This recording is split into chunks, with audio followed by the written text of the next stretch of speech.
Welcome to Performance Workshop between PlayerData and MP Coaching. We're really excited to put this on today so everyone can learn a bit more about how to, execute on performance in your club or your teams, wherever you are in the world. We have folks from the UK, folks from the US, and we have folks all the way over, even in some of the Asian countries. So it's really exciting. You've got Dave Horax here on the phone. He's the former head of research development at Manchester United. He's a published sports scientist with a bunch of peer-reviewed papers. His approaches to sports science have significantly enhanced player performance and coaching methodologies. He is the man behind the data, let's say, and then hopefully when we get Mike all figured out, don't blame him. He's a coach first.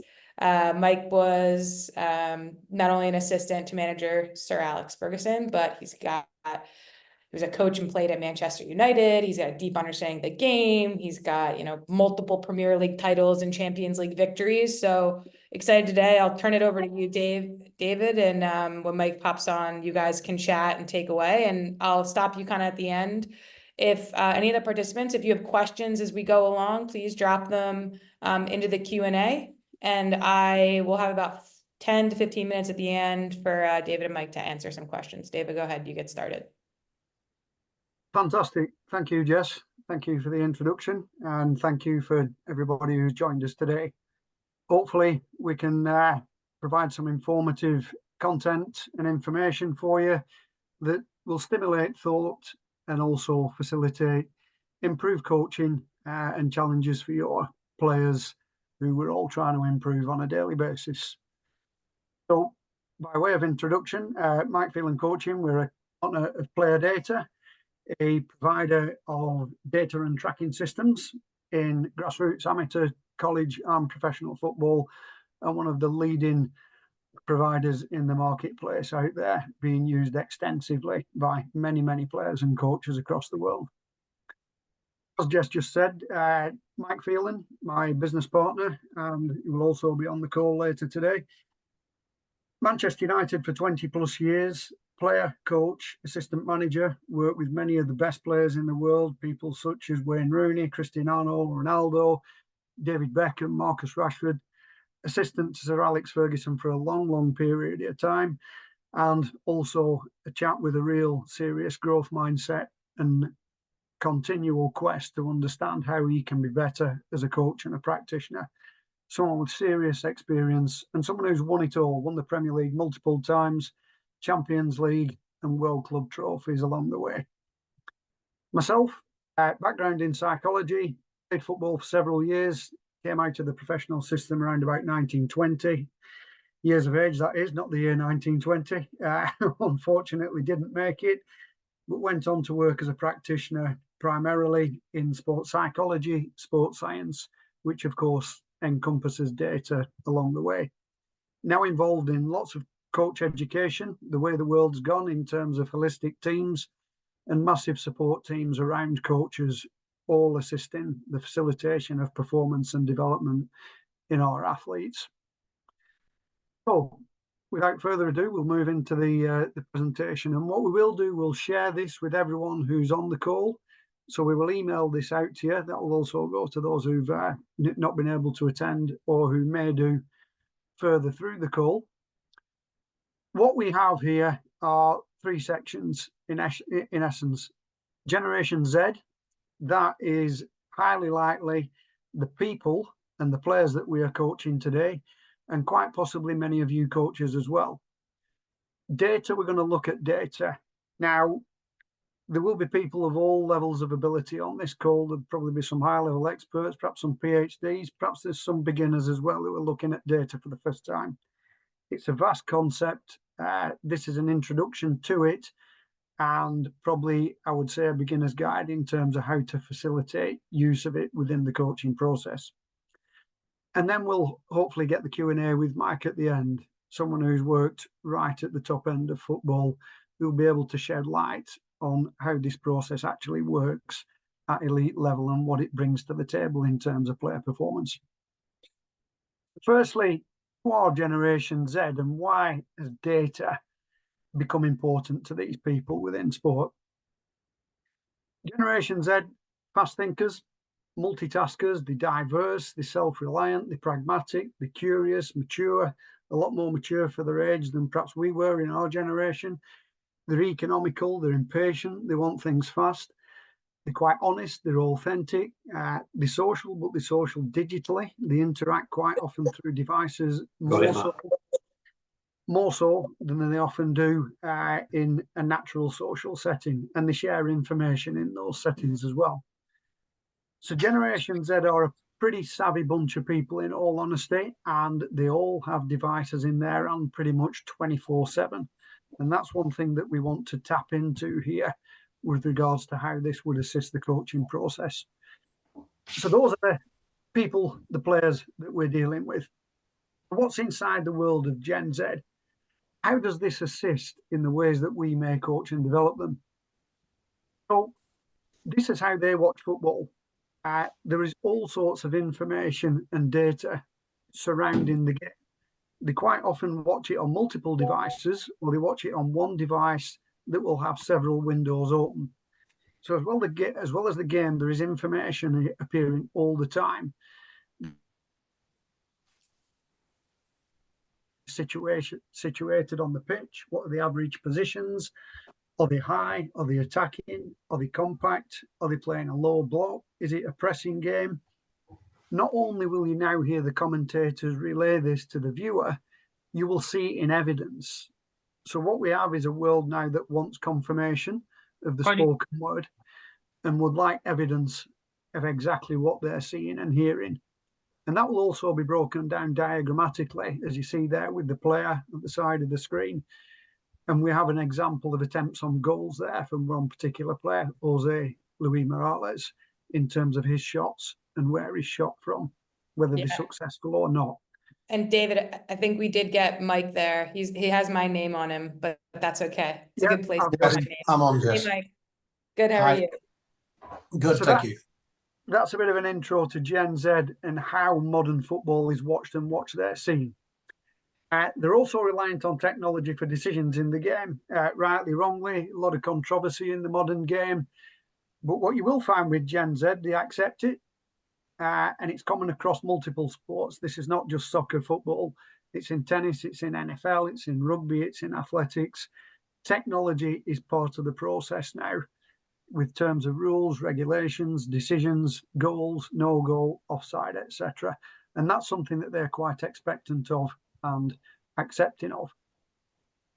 Majority of this generation also wear a device that once of a day told the time.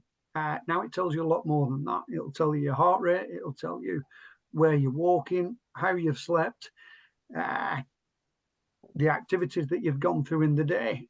And these are the type of things that they read as well. You'll often find young people, when you look at the watch, they don't just have it set to the time. It may be set to their particular activities and what they're doing in the day. So the picture we have here is Gen Z is very data savvy. They really are interested in it, and it does affect how they live their life and how they conduct their daily routines and how they go about things. Expand on that a little bit. Data and technology. Generation Z can actually exist and live without leaving its bedroom, front room, office, whatever you want to call it. They can shop online. We've got Amazon there. They can eat online, things such as Just Eat. They will take reviews from things online via apps such as Trustpilot, whether what they're buying or what they're eating is any good. They will take legal advice online. They no longer have cars in the same amount or abundance as we had. They will use taxis, public transport, Uber, things such as that. They will get medical help online, and they will invest and buy and sell stocks and shares and open bank accounts online. So they really are a data-rich population that we're dealing with. However, what we're interested in is sport. If that's how they live and that's how they behave, how do we expect to use this information in sport to facilitate coaching and development? I've now got some examples of data in football, and these are quite random. When I was putting this together, in all honesty, the presentation could have been hours, weeks, if not days long. So we've got some snapshot examples of various different levels here of what the players that you are coaching and teaching will be seeing and engaging with on a daily basis. So here I have two little examples of what you would call tactical and technical information. So these are words here in this particular example. Can a player play key passes? Can a player run with the ball? Have they got aerial ability? Can they shoot with both feet? And these examples here are examples of strikers. And what we will do in a second is look at a video. And all the time, technology is collecting these type of things on college players, on grassroots players, youth players in academy systems, and certainly on professional players. For both performance and recruitment purposes, we know absolutely everything about a footballer, technically and tactically, and we collect that information and turn it into data. So there's another wheel here in terms of technical and tactical data and the roles and responsibilities of a forward. Can they combine with others in the final third? Can they play between the posts in the 6-yard box? Do they chase lost causes, etc.? I appreciate there's quite a bit of detail here. This is extracted from what you would class as a typical football curriculum in terms of the expectancies of a forward player, and that could be a 9 or a 10. Now, as we measure and assess this data, and coaches are looking for this type of thing all the time, we are assessing how many times they do it. So over a season, over a game, over a career, we'll know exactly how many times they have engaged with such incidents, and also what level of success they're at, whether they're really successful, whether they're elite, whether they've got room to improve, and as you'll see in a later slide, whether they categorize themselves as an A, B, C, D, or E in this particular aspect of the game. So how this works with regard to those two slides, we're now going to show you an example. So we're going to run a video in a few seconds of Alf Inge Haaland, one of the most prominent players in the world right now, a prolific striker playing for Manchester City, having outstanding success at both Premier and Champions League level. So here we see the annotated pictures. Haaland is the player up front, and you can probably see him entwined in the yellow and red circle with a defender with his arm around him. Here he faces a 3v5 situation, or it's a 3v6 if we include the goalkeeper. The goalkeeper is out of shot towards the left of the screen. Now, this is what he turns it into. For that particular situation that you saw a few seconds ago, just bear with me, this 3v5 or 3v5 plus 1-6, he turns into a 1v1, a goal scoring opportunity. Now, what I want you to think about is how many of these things are happening when this goal is scored. Now, it's difficult to pick this up, and I appreciate that in a quick presentation. So we are going to share the data with you, and you can look back over this and you will start to pick up on it. So what we'll do now, we will run through the goal. It shows there are 2 goals in the clip. The first goal is just for you to actually get used to it and your screens to buffer to catch up. The second goal is the one that we're watching. And as you're doing that, David, I just want to remind folks, keep putting your questions in. We will go through all the questions at the end.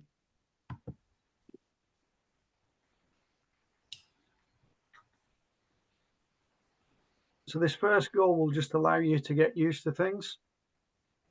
Hopefully the majority of people's screens are catching up. I realise it will buffer.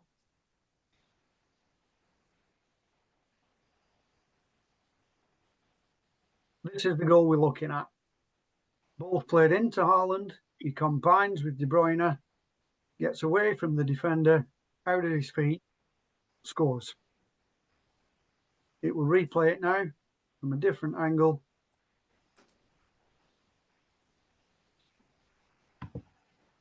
Goal.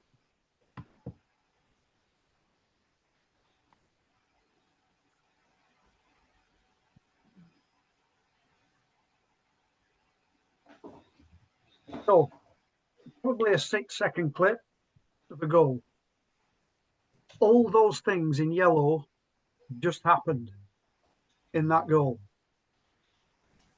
So that will give you an example of the amount of data that is being collated in football matches.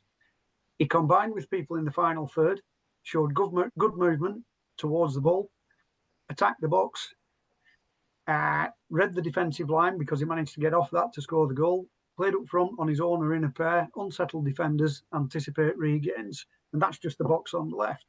We then go on to the wheel, good finish, individuality, created the chance himself. Can he play key passes? He had to combine with De Bruyne to then receive the return to get away. Run and dribble with the ball. He certainly ran with it to create the chance, and so on and so forth. This type of thing is happening all the time. This is happening at grassroots college and academies level now with the advent of video camera. So here you'll see an example, some of those things down the left-hand side, grades 1, 2, 3, 4, and links on the right. The links on the right are the actual evidence. You can click on those and it will take you to the video of whether that thing has happened or not and how the players graded themselves. So in terms of tactical and technical information, this is happening all the time and players and coaches are collecting this. And as we go further through, I'll show you how this can be of use. So that's one example of data. Now, we're also getting physical data all the time. If you think about that particular action, what are the distances that he's covered in that particular action? What are the distances that he's covering in his role throughout the game to create that space? Are they short? Are they long? Are they different for different people? What top speeds does he get to? Because as we can see there, to start with, it was one side of the player. Eventually he gets away from them and scores a goal. We will know what that speed is. Is it 30, 32, 33 kilometers per hour? And that ultimately informs us in terms of physical training and the maintenance of the body or the development of players in these positions. How much high intensity running is he doing? How much high intensity running are different people in different positions doing? What's the amount of high intensity events across a match? Does that number of events start to deteriorate or drop when he's played 3 matches in a week, for example? What are his sprint distances? Are they short? Are they long? Are they medium? Are they same for all players? How many sprints does he go through in a game? Number of meters per minute does he cover? And accelerations and decelerations. These give us evidence in terms of what the body's going through physically, and also the joints, the ankles, the knees, the hips, the back, etc., in terms of the strength of the core that we need to create in gyms to be able to give these players every chance of being able to be robust enough to perform repeatedly in the positions they're in. Again, all this is data. These things are out there, not only in the technology that we're looking at and using, but they're on your screens. When you watch a football match now, you will see these type of things flashing up. Where do we go with that data? What does it look like? Here we have the positions on the football pitch. So if we look at the bottom, you've got centre-back 2, centre-back 3, full-back, wing-back, box-to-box midfielder, central defensive midfielder, central attacking midfielder, wide forward, centre forward 1, centre forward 2. And as you can see, the profiles are entirely different from a physical perspective. The colours on the graphs tell you what they are, things such as actions, pushing up the pitch, breaking into the box. Is it a run in behind? Are they penetrating the opponent? Is it an over or an underlap? Is it a run with the ball? Is it a move to receive or exploit space? Is it support play? And are these actions in possession or out of possession? So as you can see, the physical profiles of each player are different. Not only are they different, they're vastly different. And that has connotations for what we expect in terms of physical training, but also in terms of what you are reading when you get your data back. So for those of you that are using PlayerData out there, I've quite often seen coaching sessions where parents or children will come off afterwards, and the chat can be about, I've run a greater distance than you, or I've run faster than you. But that's irrelevant. There's no context to that. You must look at that data in terms of the actual position that you play on the field and whether that data is facilitative of your role and the tactical and technical responsibilities of that role. So we're using the data not only to get evidence, but also to then facilitate learning and development in your players and in your children in terms of what you might need more from, or areas that they might need to work on that can be perhaps away from generic training, away from matches, when they are working on their own, whether it's on fields or in gyms, to develop their physical profile for the position that they play. Same thing, different format, and we've stripped out two positions here. We've got a full-back and a wing-back. So it could be a left-back or a right-back, and there's two different roles potentially of a defender these days, the defensive version and the attacking version. And again, as you can see, the profiles are different, the actions are different, and the demands are different. And again, this is data that we're seeing on a regular basis on screens. Now we have an example of formational data. This is something recently taken from the Euros for those that are watching right now, and the player in question is Phil Foden of England. These were taken in, I think it was after the second game in the group stage. And for those of you, again, that are using PlayerData, you will see things such as heat maps. Where do you live on the pitch? And the question is sometimes, why do you live? Where do you live on the pitch? And are you in the right place?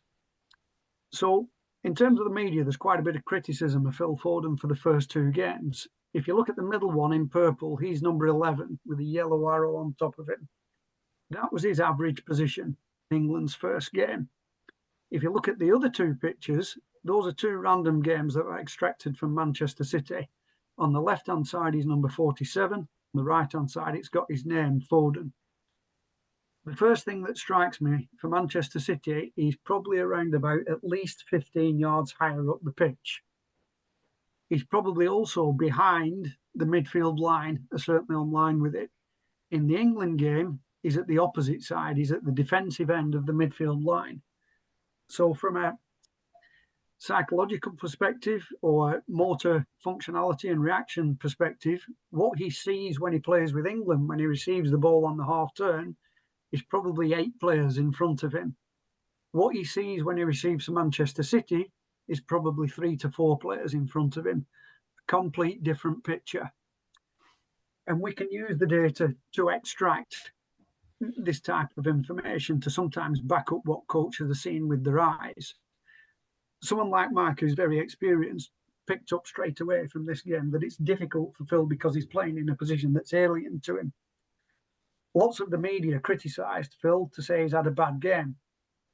Okay, acceptable, possibly. He's not had a game that is in tune with his standards. But there are reasons why, and the data's perhaps telling us why that is.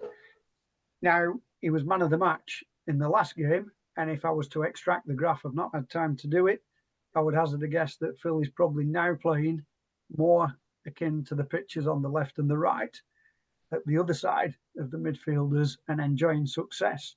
He scored 2 goals in the last 2 games, although unfortunately both offside, created chances and had 1 kicked off the line. We're now seeing the real player, and the data's probably helped us as coaches to be able to get him into the right position onto the field. And also for him as an individual to understand his frustrations is perhaps below par performance in the first game. So again, examples of how we use data. England v Slovakia, we've got the list of all the players there, and we've got things such as midfielders distance, forwards distance, defenders distance. As you can see, they're all different. It doesn't mean that defenders have done better than forwards because they've run further. There are more defenders on the field than forwards. And if you go back to the last graph of the position specifics, there are different demands. So there may be a reason why the distances are different. So when you're physically coaching your players, you must take into context where they play, their style of play, how they play, and what their strengths, weaknesses, and abilities are, and what you want from them. And I'll allude further to why we might use this data and what we might do with it as we progress. Here are the graphs here from the Euros. The first one on the left, top speeds. Fastest player in the Euros, Sesko. That tells us that he's got strength. He's quick. I've not watched him all the games. I watched him in one. He had several chances and he didn't score many goals. That tells us that we have a clear attribute here. He can get past the back line. He can create goal-scoring chances. He's not scoring as many as you would like, or probably reaching the levels that would suggest the price tags that are on him right now. But that helps someone like Mike, perhaps as a coach at the top level in elite performance, A, value a player, B, look at the age of the player and see where the training sessions may appear for him in terms of individual development for him to improve and fulfill his potential. Next one, we've got Ronaldo. The media, much maligned, pretty much useless is the narrative. I don't think that can be quite true for someone that's probably scored close to 1,000 goals over a career. And there are some numbers there that tell us things about Ronaldo. He's only covered 32k, so he's 4 to 5k less than most players. He's 39. After 2 games, if we look there, he had 12 shots, of which 5 were on target. So as coaches, we might look at that, and I'm looking at that straight away and thinking that is phenomenal. He's had more shots as an individual than some teams have had.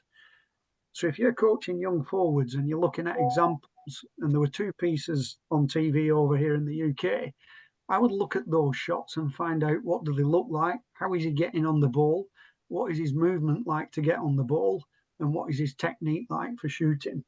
So even for a player that's probably been criticised more than ever in the recent years, there's some serious statistics there. He went on to have 20 shots. Again, much maligned in the media until it was pointed out that the world record number of shots without scoring a goal in a major tournament was 29 by Lionel Messi. Both players scored 0 goals. But the data tells us that something is going on. Between them, that's 49 chances. That tells me tactically there's some exceptional movement going on with these 2 particular football players that you can drill in on, use as examples for your young players in terms of getting them to practice things and perhaps bring things onto the training field. And you can also use them as examples sometimes if you may not be confident in terms of demonstrating it yourself. The next slide after that is total distance. And by and large, these tend to be midfielders, box-to-box midfielders. And if you look at the names there, that pretty much stacks up in terms of the roles and the responsibilities of those players. Sometimes if a forward appears in there or defender, you would ask yourself questions. Are they in areas that they possibly shouldn't be in? Are they doing work that's not necessary? Can they communicate with other players on the field to be able to reduce that work? As it is, the data stacks up. The players that are in there are in the positions that you would expect. So that is very much a whistle-stop tour to try and get some examples out there of what data looks like in the public domain, and more importantly, what a Generation Z athlete is and what they're looking at. If we look at the top slide here, does the data bring us answers? It brings us some, but it doesn't bring us many. And I wouldn't expect data to bring you answers. If we look at the bottom there, what the data should do is raise questions. And if you engage with your players and ask them to open dialogue amongst themselves and with you as a coach, maybe even bringing things such as I've shown to the table or to training sessions, it will open up tactical and technical dialogue. So you will then be talking football with your players. And when you're talking football, you will be developing. So I would say that use data to bring questions, encourage questions coming from your players. You'll get answers to some. Sometimes questions will lead to more questions, and that will also need to lead to new directions. Data is unbelievable. There is probably actually too much of it out there in terms of what you can use. It's impossible to use all of it. And I think one of the important things that we must do is make decisions. If a child comes to you, if you see loads and loads of data, just choose some of it and make a decision with it and make a positive decision. Is that to help a player? Is it something that's emphasizing a strength that they've already got, that you might be able to get more out of that player, or to be able to give that particular player confidence to repeat those positive behaviors? Or is it something that they've just brought into the game that is really key? They might be 12, 13 years of age, they're changing all the time, and all of a sudden something has come into the game and they might not know it. We might not spot it as coaches, but it flashes up in the data first. encourage them along that development pathway and push them to develop further. So, PlayerData, absolutely fantastic tool. I use it here with my children in this country, in the UK, and we use it in schools. How would I use it? Let the players use it. Let them see the data, let them collect the data, and let them ask questions. Create an open forum. And sometimes it's fine for you as a coach to not understand some of that. When they engage in a community amongst themselves, they will solve the problem. That is what Generation Z do. If you look at the early slides, where they live, how they live their lives, if you don't have an answer for them, they will find one on Google, or they will find one in another forum or a community, a digital community online, and they will develop. They educate themselves at schools through online tools, through YouTube, through Google, and there's no reason why sport shouldn't be the same. What it will also give you is extended training time. We often, certainly at schools and amateur levels, only have the players for 1, maybe 2 hours a week and one game. That's 3 hours. If you facilitate the use of this data and such technology, they will be looking at that throughout the week. So you could double the 2 hours to 4 hours. You could create communities where questions are coming in and they're solving them themselves. That becomes 5 hours. And what the data is doing is bringing them to your training sessions and to your match days with ideas in their head and pictures in their head. And this is one of the big things that I've always seen with coaches across the years, going back 20, 30 years. Sometimes a player can't do something because they don't have a picture in their head. They don't have a thought. They don't have an idea. And this is what this technology will do for you. It will stimulate that 24/7. And it's usually present on the device that they're wearing or carrying, either the watch or the phone. So the message for me is don't shy away from it, embrace it. Don't take it as an all-encompassing answer for all. It is a facilitator for learning and development, and it is a positive one. So that's us. Short presentation.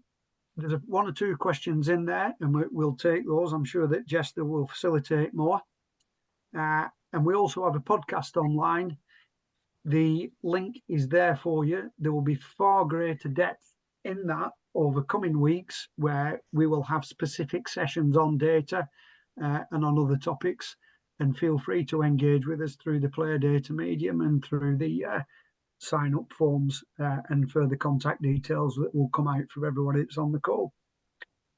Thanks for your time. I'll pass you back to Jess, who hopefully will tap into the expertise of the wise old chap I can see there on the screen who's done the lot.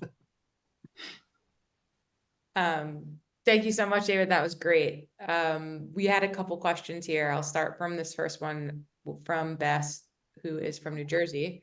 What are the best types of coaching sessions or drills that will help to improve player intelligence, increase frequency of better decision-making? Hi, everyone. I can answer this one. Having been through quite a lot of different sessions in my career and still trying to pick up on some new ones as well. Frequency is important from the element of coaching, and how frequent you want that to be depends on how much time you can give. But I think what's really important is having an element of knowledge of what message you want to get across and how quickly you want somebody to respond to that. So it's a time issue for one, but then also it leads into, what age groups are you working with? Because there are different learning curves for different ages. And I would think, most kids now and people that you coach, frequency and repetitiveness is something that engages them. I think you've got to engage them first and foremost. That can be done through all the elements that Dave's talked about, really, through data, through video, through other lines of communication. And really, kids today and people today, they're pretty more knowledgeable than we give them credit for. So I think you can actually stretch them pretty rapidly. So for me, I've noticed over the years how people learn a different way. Some like to do it, some like to see it, some like to hear it. So I think as a skill from a coaching point of view is to learn all those skills that you can become a better coach, but you can communicate better with those people.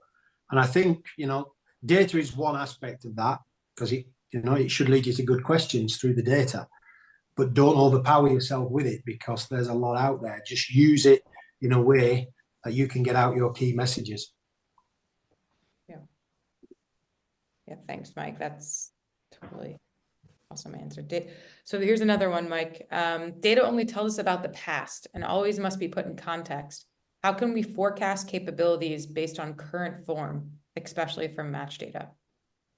Well, I think it's true the good question, that one, because we do react to the past when all we can look forward to is the future. It's gone. I think what we can look at with the data is patterns that are probably there, and there can be some good patterns in there. There can be some not so good patterns, but they're all in front of you. It's how you interpret that and look to the future as to how you're going to get that message across. So there's pluses and minuses, it's not without danger. Data's not without danger.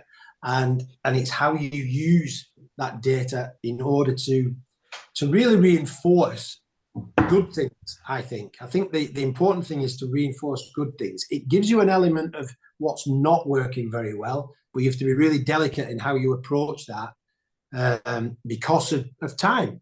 What's gone is something that we can all see, we can all talk about, we can give opinions on, but the future is the most important thing. What are you going to do in order to make that better? Mm-hmm. So predicting that, if we had a crystal ball, we'd all be great coaches. We'd all be world beaters, and we'd earn a lot of more money, and we'd make great players. But we don't have that sort of that insight. What we try to do with the data, and what we try to do, is to look at patterns, and then use that in the best way possible with your knowledge to try and create scenarios, to try and create situations that could come in the future. I think with that particular question as well, in terms of predicting the future, when the player looks at their own performance and certain scenarios, they will quite often tell you that they could have done more. And they're also quite honest, especially young players, in terms of saying, well, I couldn't do that. So simply engaging and looking, and I don't mean looking at it in depth, you only need sometimes 2 or 3 clips, or even perhaps just look at the goals. They will tell you that their capabilities are greater than what they are displaying, because perhaps, let's say it's a shot that they've not quite executed correctly. They'll think, oh, I've done that much better in the backyard 10, 15 times. I can do that better. So just by self-reflection and them looking at it, you will get an idea of what they believe that they can deliver. Yeah, usually what young players, or certainly players, even senior players, with the use of data now, most players automatically look at distance covered straight away. How far did I run? How far did I move? What was my sprints? What was my walking? What was my running distance? That automatically seems to be embedded in their mindset, because we tend to feel as though we've had a good game because of the amount of effort we've put in. So that can show itself on data. The specifics of that is something that you need to break down in order to give them key messages that's required for their position. What should a midfield player be looking at doing? How many touches of the ball does he get? What's his vision like on the football field through data? How many passes, how many runs does he make sprinting? What sort of runs are there? Defenders, it might even be how many clearances. So there's more detail than just sitting there with a player and for them to want to know, how far did I move today? How far did I run? And what did that take out of me? And all these things can be used in order to get a completely different message across to the one that they actually are really getting too deeply involved in. Because the best player, and I say this a lot, the best player in the football world at the moment, or 2 of them, certainly Ronaldo and Messi, one of them stands still more than he actually moves. So if we're looking at the data, what does that say to you in the data? Because he's probably one of the best players in the world, if not the best, and he stands still quite a lot in a game. And how you're going to handle that as a coach, and what is the message you're going to give to him? Is it, well, we need more data from you, we need more sprints from you, we need more distance from you, but you've got the best player in the world. So it's how you use that information to get your key message across. Yeah, it's always important to put it in context. Correct. Mike, another one here. When working with a team with low weekly touch points, they might have one training session. How would you best recommend leveraging data and tying together a story of consistent improvement? Yeah, well, I think, you know, depending on the level that you're working at, and depending on your own commitments as either coaches or you know, analyzers of the game and what have you, I think that's picking out not too many things in one go. Try to build up your understanding of what you are as a coach, and what your standards are, and what your demands are going to be on your not just your players, but your coaching technique. And then I would think slowly build that up into not more sessions as such, but certainly use the sessions on the grass wisely because of time. Try to create an environment where, you know, your players also have a good understanding that you've relayed certain messages before they get to the training ground through data, through clips. I think that's a vital tool now, to be able to do that. Use of the data.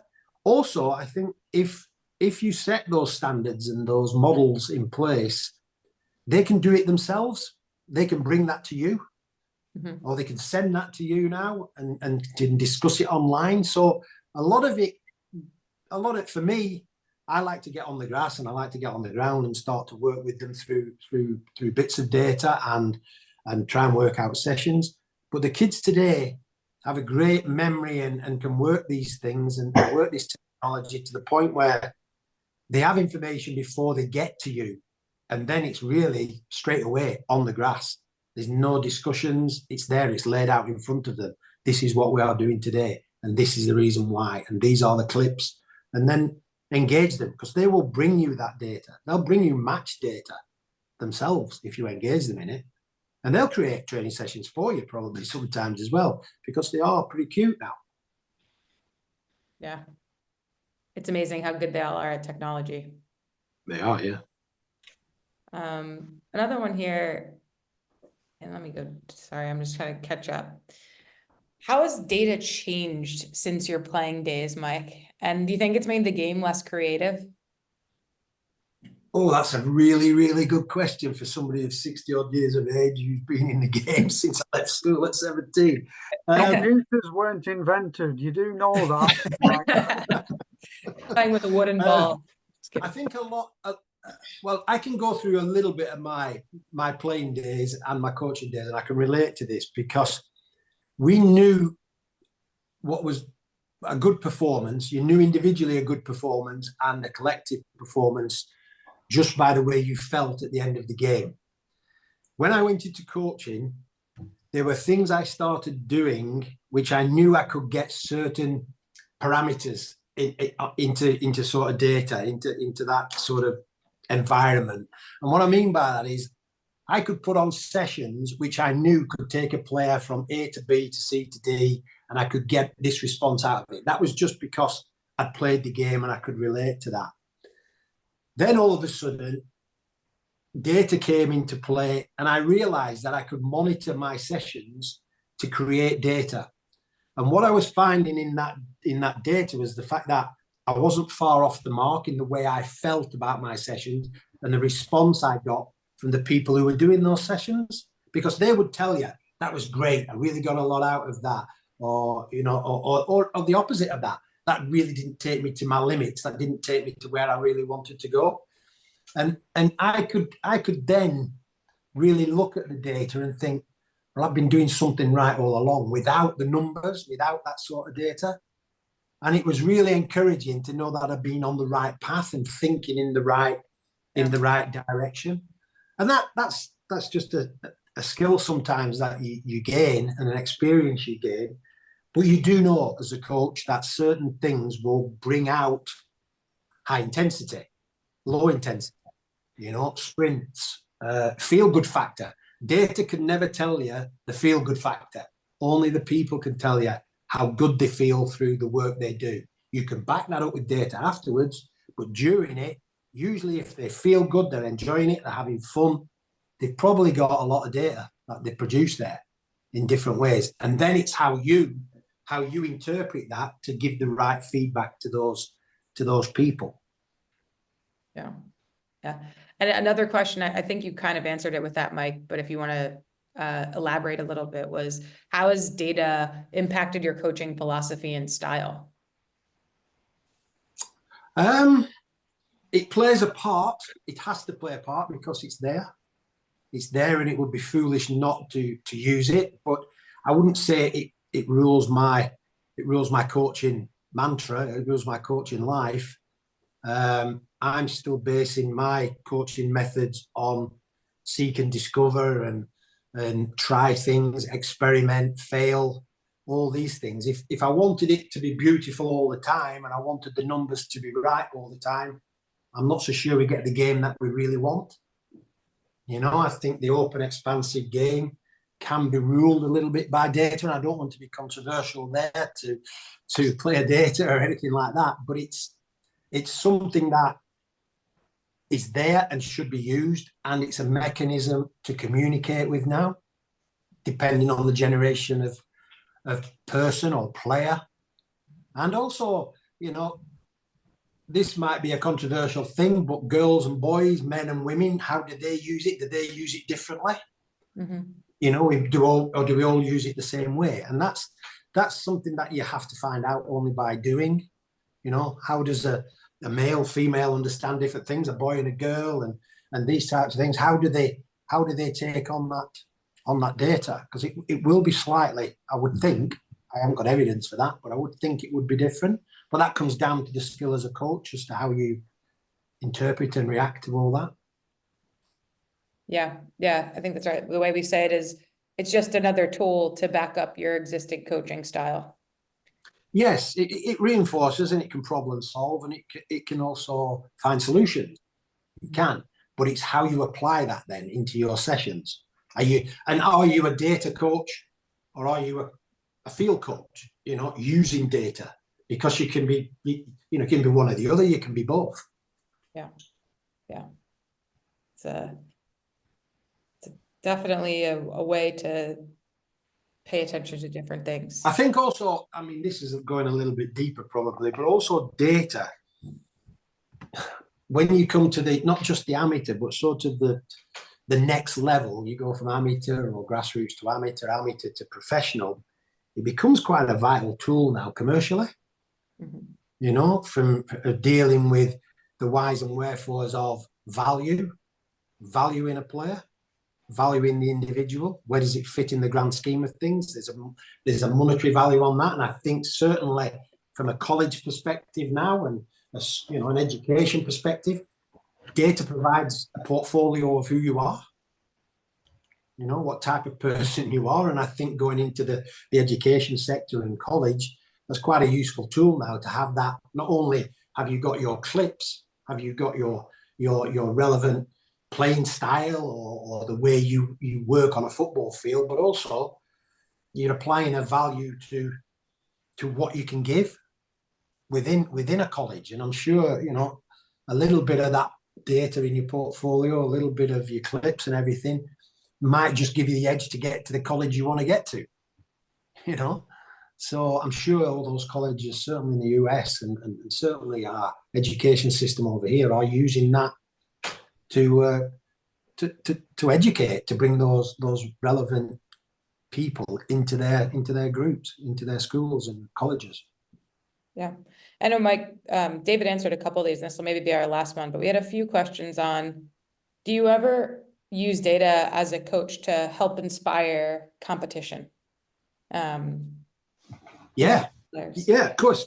I think what's also that's a good question, this one, because I think not only do you look at yourselves you should look at yourselves, you should look at others to collect data, because you can compare, so you can see standards out there.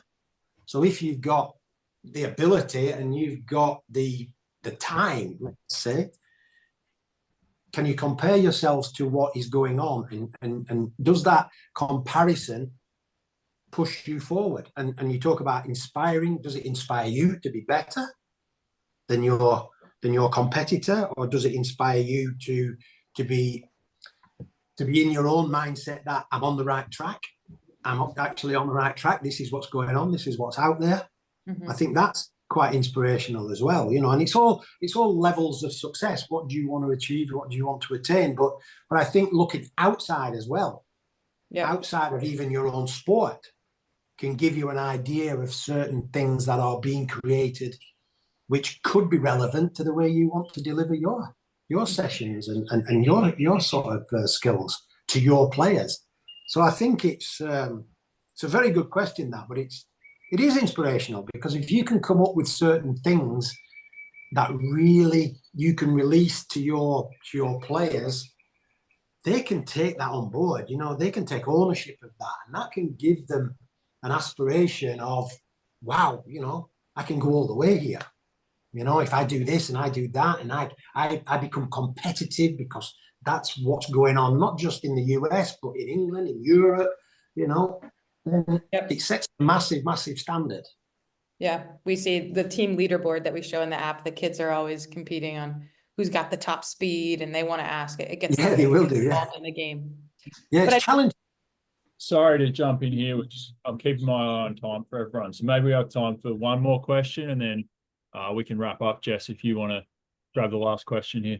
Yeah, actually, I think we got most of the ones we wanted to answer live. I think we can wrap up, and if there are questions left that we didn't get answered, we'll go through it, and Mike and David will very nicely answer them, and we'll send them out in a follow-up email.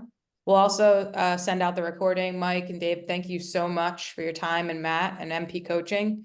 It's been awesome learning from you guys.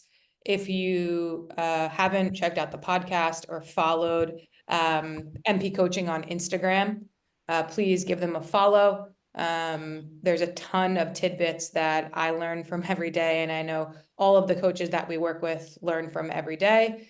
Matt and Mike and David will be on a US tour in mostly the West Coast. So if you're in any of those areas, you should definitely go check them out. But we appreciate everybody's time today, and we'll get the recording out. And thank you again for joining. And thanks, Mike, and thanks, David, and thanks, Matt. You're welcome. Guys. All right, see ya. Thank you. Thanks, everyone. Thank you.